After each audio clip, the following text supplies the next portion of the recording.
Hello, travelers, and welcome to Go See, Do Explore. Here, we dive deep into the heart of travel, sharing hidden gems, unforgettable experiences, and the stories that make each destination unique.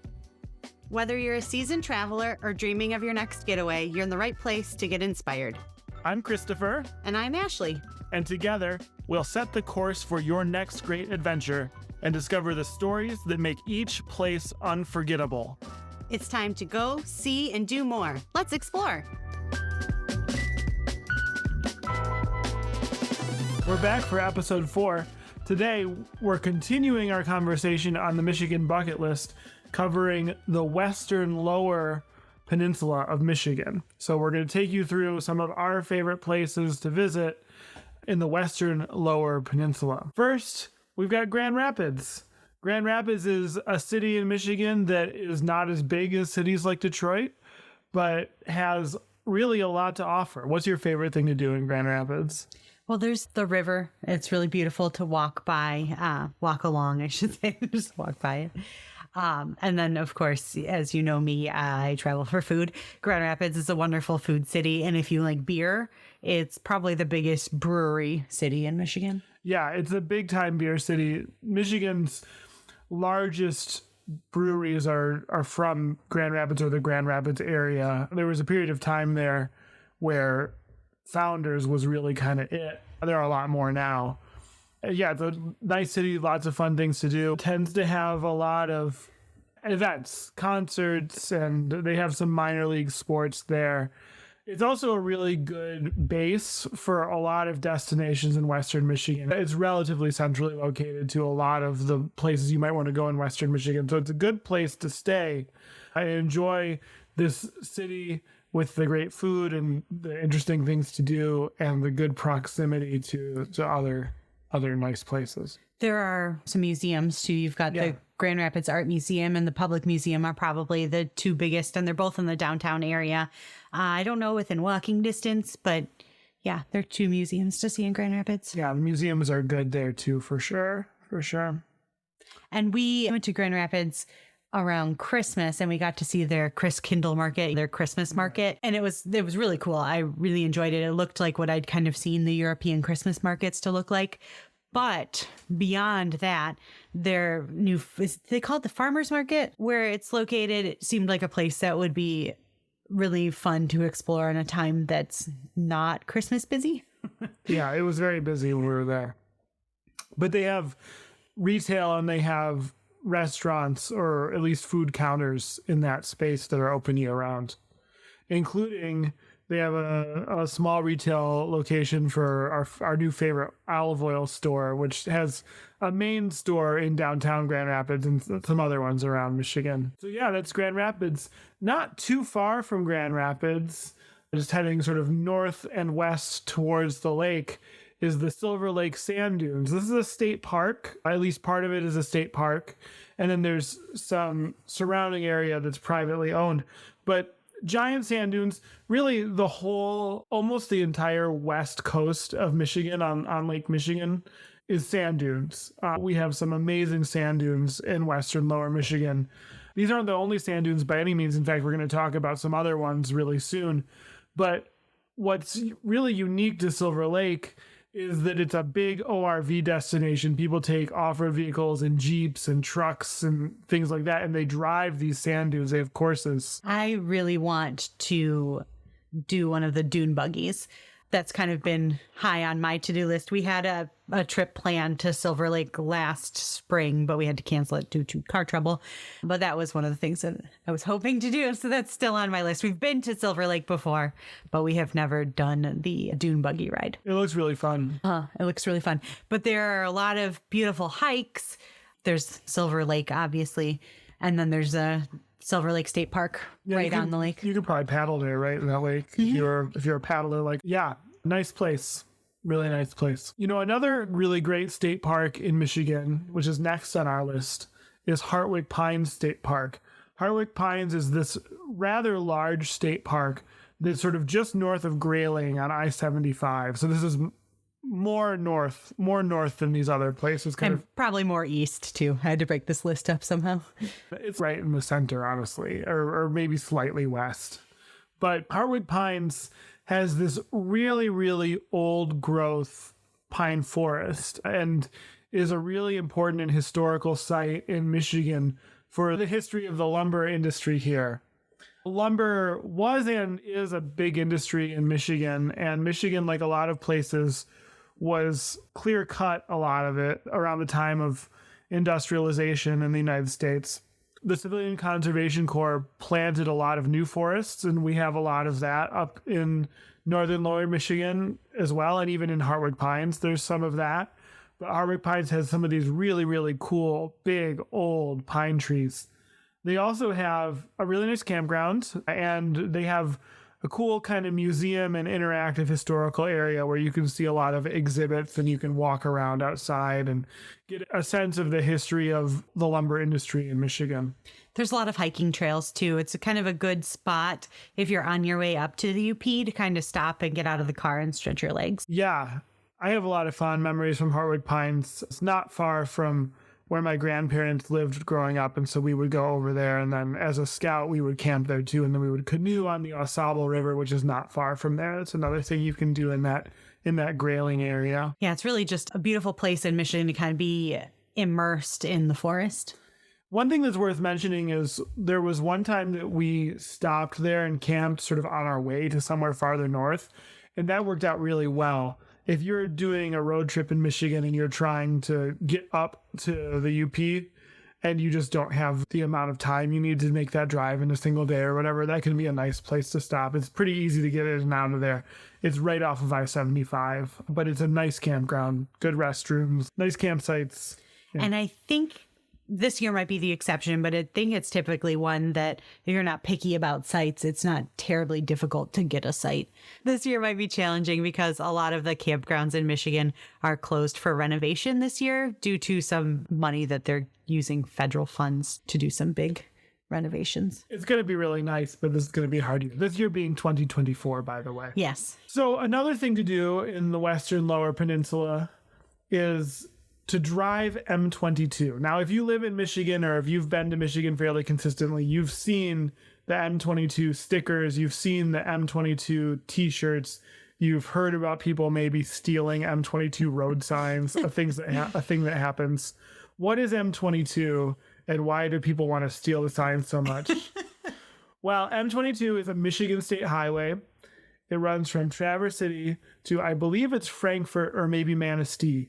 It runs, though, up into Leelanau Peninsula through towns like Sutton's Bay and Almena and sort of zags across Leelanau Peninsula and goes through Leland and Glen Arbor and then sort of down through Empire. And anyway, you get it. It's a kind of a horseshoe shape.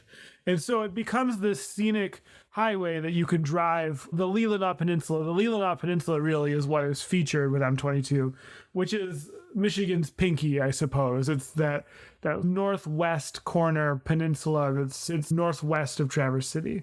Very scenic place. Historically, a lot of farmland, but in more recent years, there are resorts. There's a lot of viticulture happening, and there's just coastline everywhere. In Michigan, if you don't know, if we haven't mentioned it, Michigan has more coastline than any other state except Alaska. If you count, of course, the Great Lakes as coastline, which we do. And it's beautiful. Yeah, it's incredible. And so driving M22, especially on a beautiful day in the summer or the fall, is just a really great way to enjoy the natural scenery of Michigan and to visit all these little towns on the Leelanau Peninsula and in Leelanau County like Empire, which we'll get to later. I have to say, when I originally wrote this blog post about Michigan bucket list, Drive M22 is probably the one that got the most feedback. Like, what do you mean Drive M22? And I have to think that most of those people making those comments have never driven M22 because it is so beautiful. And I feel like by saying Drive M22, it's saying visit Fishtown, visit Sutton's Bay, see all of the places, the wonderful, beautiful towns in northern Michigan that are on M22. So that's why that's on there, because I couldn't pick any specific place. Yeah, for sure. And don't steal the road signs. Don't do it. Supposedly, I heard a few years ago that they were going to be redoing the road signs so people wouldn't want to steal them. What does that mean? I don't know. You're gonna hate this sign. But the last time we were there, the signs were exactly the same. So I don't know. They have reduced the number of signs, and then they've painted on the road. They paint on the road now, M22. In case people have stolen the signs. I guess it's good. It's good branding run amok. All right. So speaking of all that, our next one here in the Western Lower Peninsula is Traverse City. Traverse City is one of the larger cities in the Northern Lower Peninsula, and I suppose then in the Western Lower Peninsula too. It's not far from Leelanau, where we were just discussing.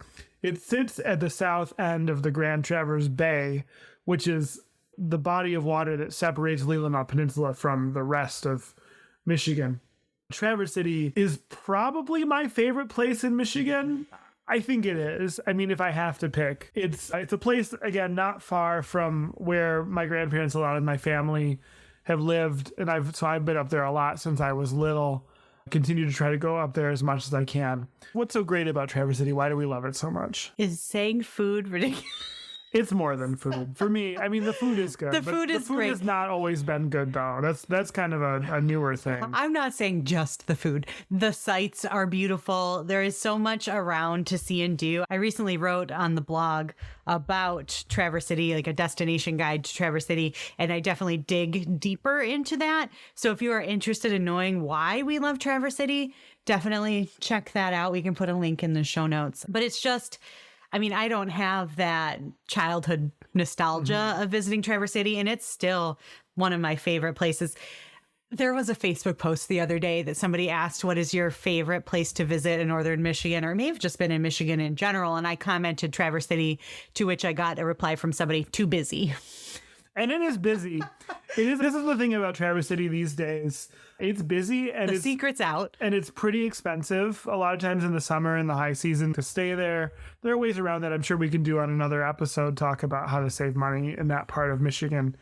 But it's busy. It's one of those places that's busy for a reason. I think it's really beautiful. There's a lot of really fun things to do there. The weather is almost always great in the summer. And I mean, there's all that fresh water. We spent a week up there this past summer, and I was working during that week. And every hour I just walked to the bay and stared at the bay because it's just so nice.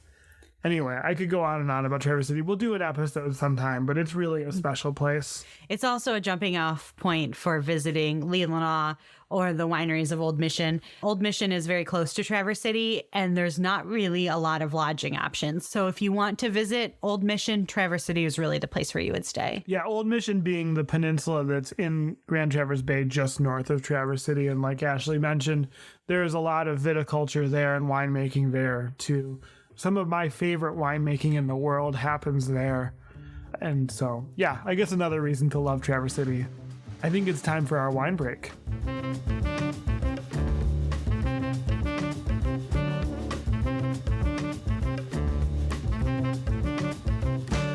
Okay, so very appropriately for our wine break this episode, we are going to Leelanau, M22 even. We have here a sparkling wine called Sandpiper. I describe Sandpiper as our house sparkling wine. Sandpiper is from Mawby. Mawby is a vineyard and winery that is near Sutton's Bay on Leelanau. We mentioned it. It's just kind of northwest of Traverse City. And what's really interesting is that Larry Mawby was a northern Michigan viticulture pioneer. He was planting hybrid grapes a long time ago. I want to say in the 60s. Kind of before viticulture in Michigan really took off. And to this day, they use a lot of hybrids like Cayuga. They also use vinifera grapes. But they have really outstanding facilities for making sparkling wine. They do it all sorts of different ways. If you're a sparkling wine nerd, they do some in the traditional method. They do some like the Prosecco method in the tank and things of that nature. They've got all that equipment for all these different processes.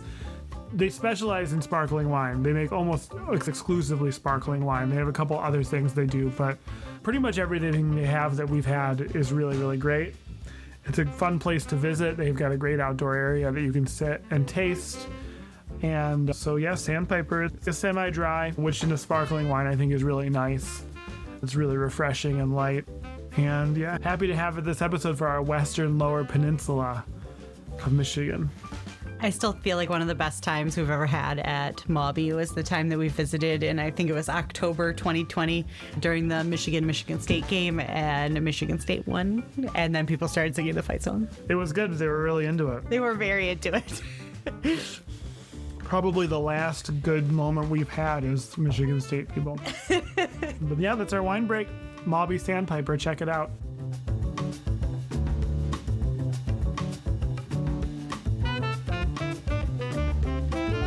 Okay, we're back for the second half of our Western Lower Peninsula of Michigan bucket list. And so we are going to a little town called Ludington. Ludington is also on Lake Michigan, so on the west side of the Lower Peninsula. It's kind of in the middle, northern part of the middle of that very long coastline on Lake Michigan. Ludington has some incredible sand dunes, and there's a state park there. It actually, a lot of it used to be, I think, a gravel mining facility and a sand mining facility. Sand mining facility, maybe both. It was donated to the Michigan Department of Natural Resources, and it's actually Lower Michigan's largest state park. There are a lot of trails you can walk at Ludington State Park, and there is a kayaking trail even in Hamlin Lake, which could be a lot of fun if you don't sink in up to your knees. I do not recommend doing this in a 16-foot tandem kayak. We should go again with our smaller kayak. We should go again with smaller kayaks because it was not... We have this tandem that we'll talk about on another episode, I'm sure, and it is a Great Lake kayak, not a Great Lake kayak. It's good for lakes. It is not so good for narrow bodies of water or very shallow bodies of water. Or anytime you have to turn it at an angle. But apart from the state park, which is really incredible, Ludington has a fun little downtown with some good restaurants, shopping opportunities. There's a beach right downtown, so you don't have to go all the way to the state park if you don't want to. It's also the Michigan side home of the SS Badger. The SS Badger is an old steam passenger ferry that runs between Manitowoc, Wisconsin, of Netflix fame, and Ludington, Michigan. Infamy, I would say, probably. Yeah. We did that a couple years ago. It was really fun. I think it takes about 3 hours, I want to say. Does that sound right? Or 2 hours? And I should say it's a car ferry, not just a passenger. That's true. It is a car ferry as well. Yes. Good point. And so it's this kind of old school bit of maritime tradition that is still very functional today. If you need to get across the lake from up there and you don't want to drive all the way around it. Because if you don't know, Lake Michigan is actually quite huge. Like sometimes, if you're familiar with the Great Lakes, you know this, obviously. But for people that don't realize, they think they're like, oh, it's a big lake, whatever. It's an inland sea, basically. It's like a freshwater ocean in the middle of the continent, these lakes. And it's 50 miles across, I think. And it would take you, 6 hours probably to drive around to the other side, I would guess. Yeah, so it's definitely can be worth it. And the SS Badger is, I think, the only floating thing that is on the U.S. Register of National Historic Places. Yeah. Yeah, it's a cool little bit of history that you can float across the lake on. And I feel the need to mention House of Flavors in Ludington. Oh, thank you, yeah. Which is amazing ice cream, good food. If you happen to be there outside of peak tourism season, they have been known to give you free ice cream with your meal. If you're there between Memorial Day and Labor Day, that's not going to happen.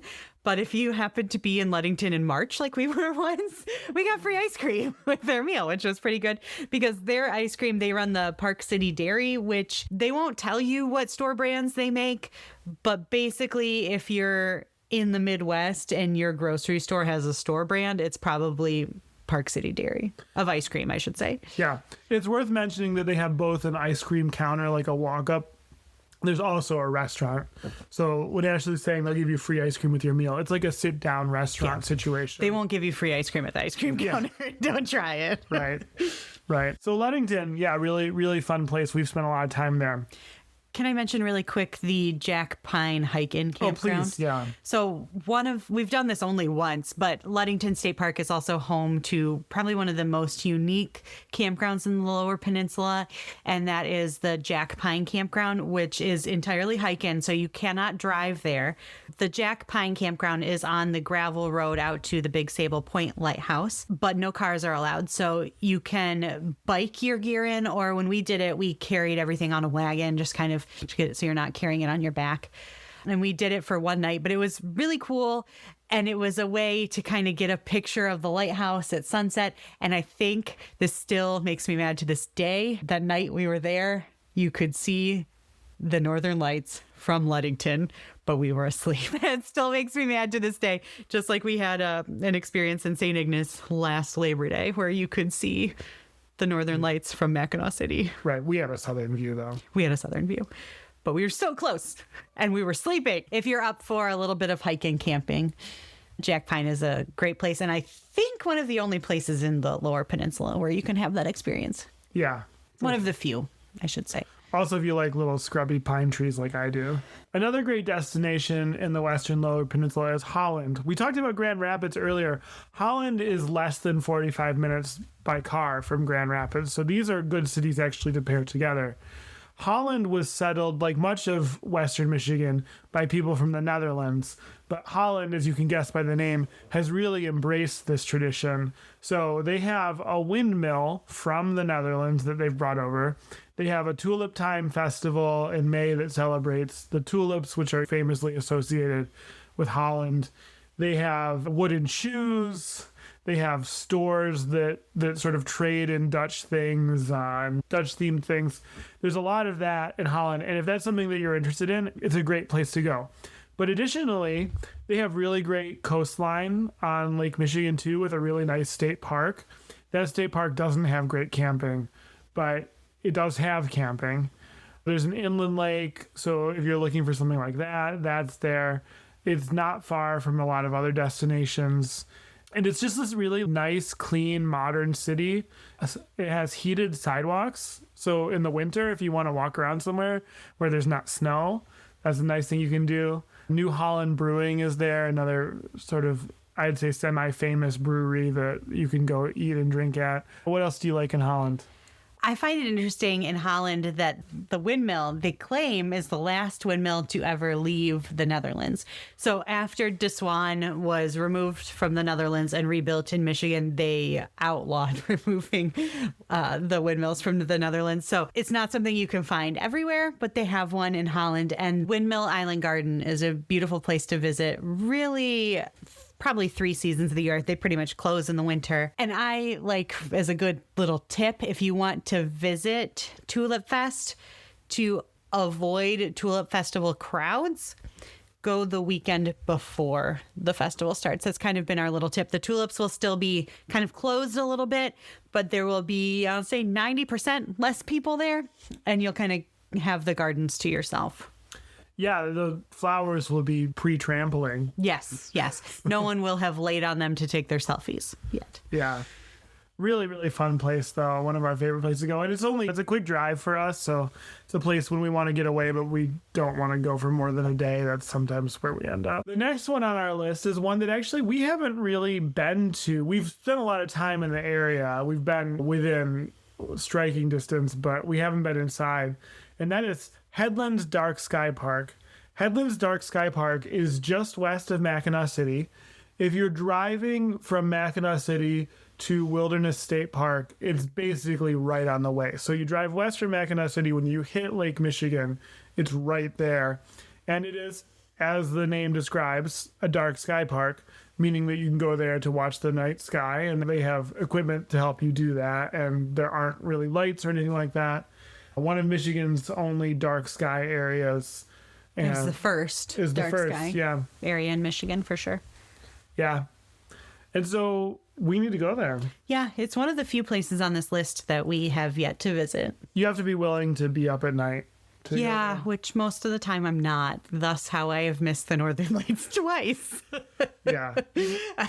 But one of its times we'll get there. But if you're a big fan of astronomy or just looking at the night sky, it's a great place to go by all accounts. Now, the next one is one that we have been to a lot.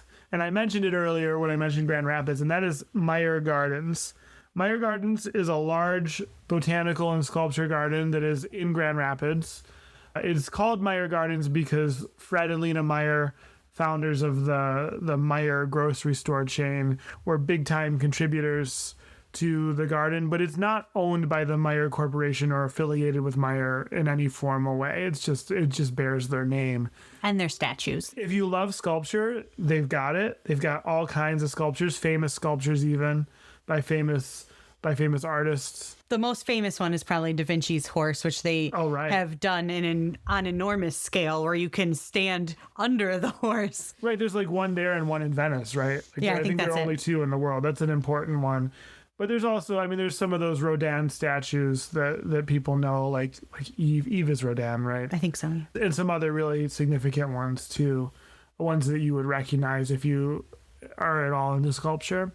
There are all sorts of gardens outside, like all sorts of different styles of garden, more formal ones, Japanese ones, more kind of fun and carefree and natural ones that are with the sculptures. Their children's garden is a pretty big deal too. They even have a small little entryway for children where adults wouldn't fit. Mm-hmm. And then there's water features and things like that in the children's garden as well. Yeah.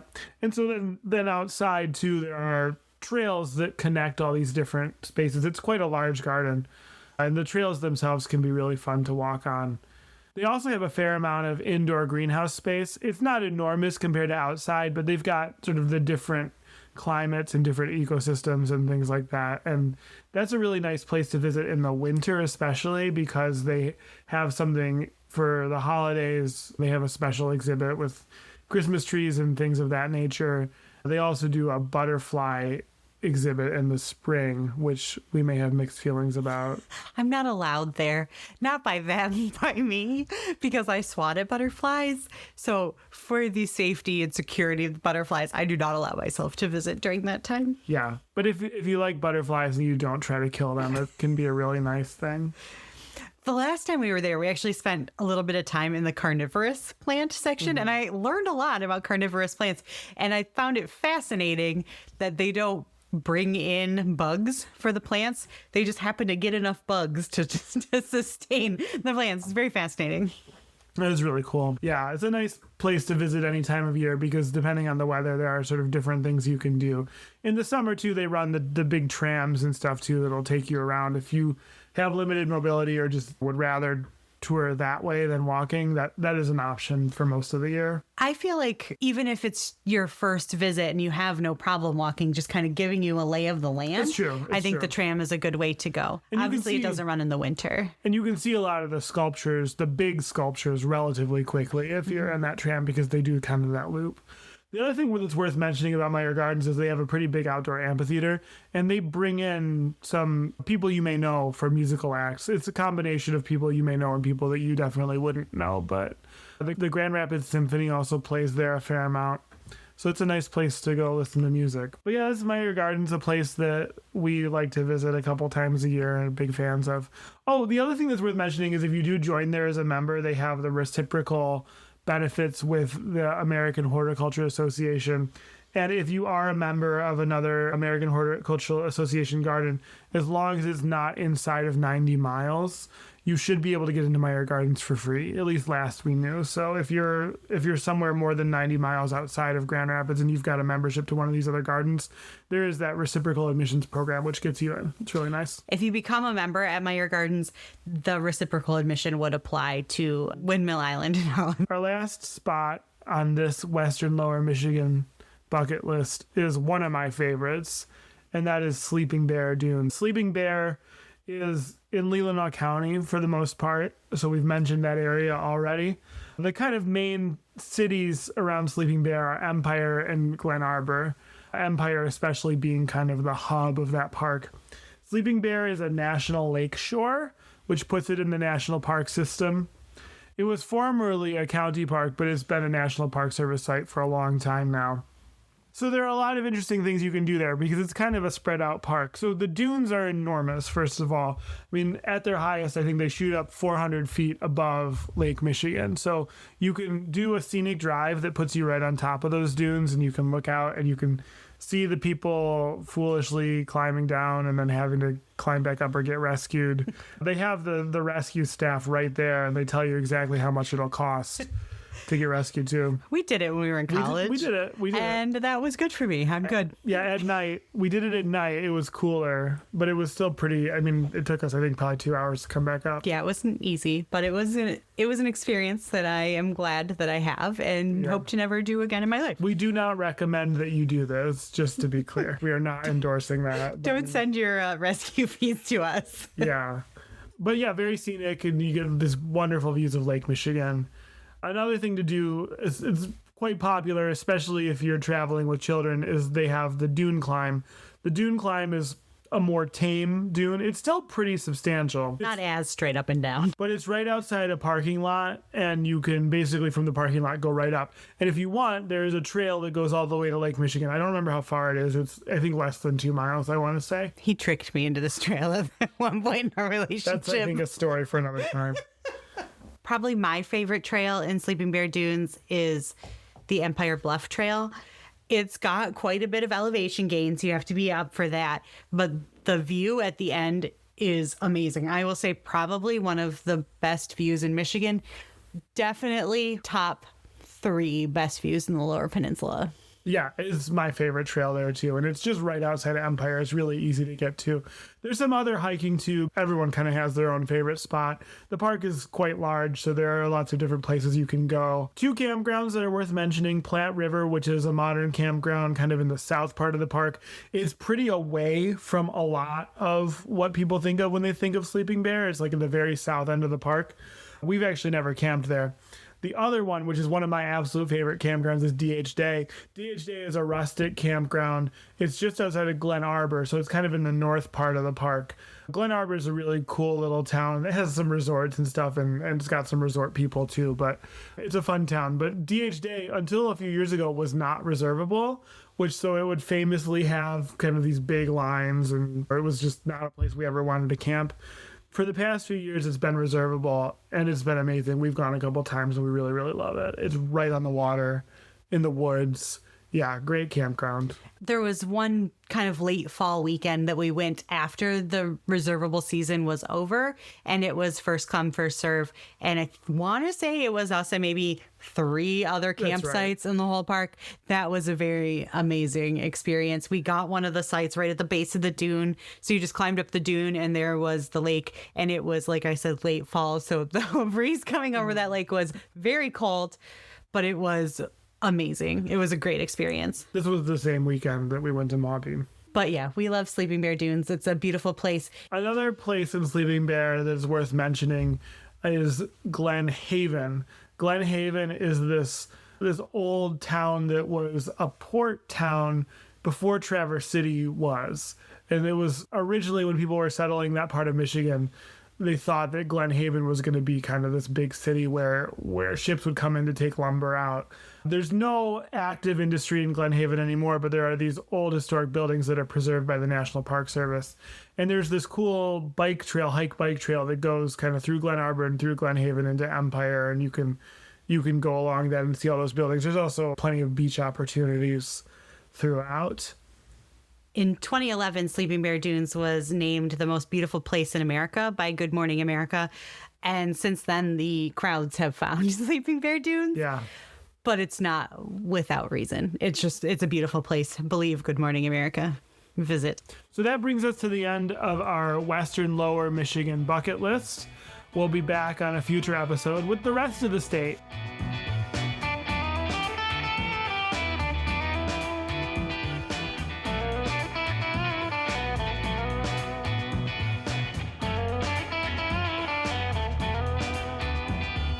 It's time for this week's travel tech tip, and that is an app that you should download called FlightAware. Yeah, I'll tell you a little bit more about FlightAware because I'm a pretty avid user. It's an app that helps you track your flights or flights that others are on. and you can look up information about those flights, the planes. I mean, if you're an aviation geek too, it's really nice. Like, for example, sometimes when we're sitting on the deck and a plane is flying overhead, I wonder where that plane's going. I look it up. But really what it's great for from a travel perspective is setting alerts so that you know when your flight plan gets filed, gives you a sense of, okay, this flight is really probably going to be on time because they've filed the flight plan. You can see the plane you're taking, you can see where it is right now. So if you're about to head to the airport and you see that your plane is not headed to the airport, you know that you might be in for a delay. It gives you a sense of what may be coming before everyone else. And what that allows you to do is be on your game. If your flight does get delayed or canceled, you can be ready for it, and you can be on the phone to that airline to get booked on another flight kind of ahead of everyone else. You get the delay notifications really, I think, ahead of the airline apps a lot of the time. And you can also set alerts. One of the things I really like to use it for when I've picked Ashley up from the airport is you can set alerts when a plane is 45 minutes out or an hour out or whatever, so you know when to leave to go to the airport to pick someone up too. FlightAware is nice if someone that you know is traveling, because they can give you the flight number and then you can watch to see where their plane is, know when it lands, and know when you should be expecting. Yeah, it's good for that too. So it's a nice way. Like, the interface is really nice. It's really easy to use, and you get the notifications. If you're on a plane that does have Wi-Fi, you can sort of help track where you are if they don't have a good in-flight entertainment system, or you can see your projected arrival time if you're going to arrive early or late. And I have found that it tends to work on Wi-Fi even if you're not paying for Wi-Fi. Like, if you're on an airline like, let's say, Spirit, that has Wi-Fi but you have to pay for it, I usually have that stuff work even when I haven't paid for Wi-Fi. So yeah, it's something to try. No guarantees, but it's something to try. It'll also let you know if your plane recently came from Cancun, therefore you can expect them to not have any beer, which was Okay.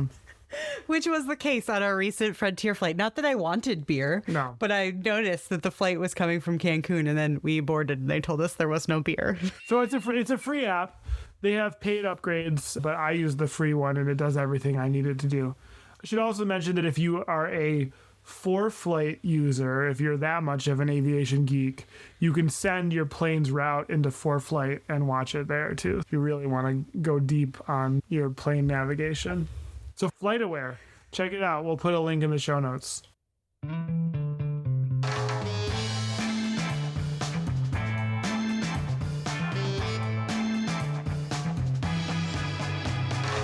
That's all for today's episode of Go, See, Do, Explore. Thank you for joining us and sharing in the wonder of travel. Keep the spirit of today's adventure alive by checking out our blog at goseedoexplore.com for even more travel inspiration.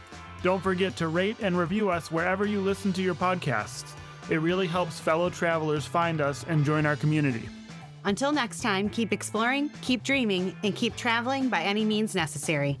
I'm Christopher. And I'm Ashley, bidding you farewell and happy exploring.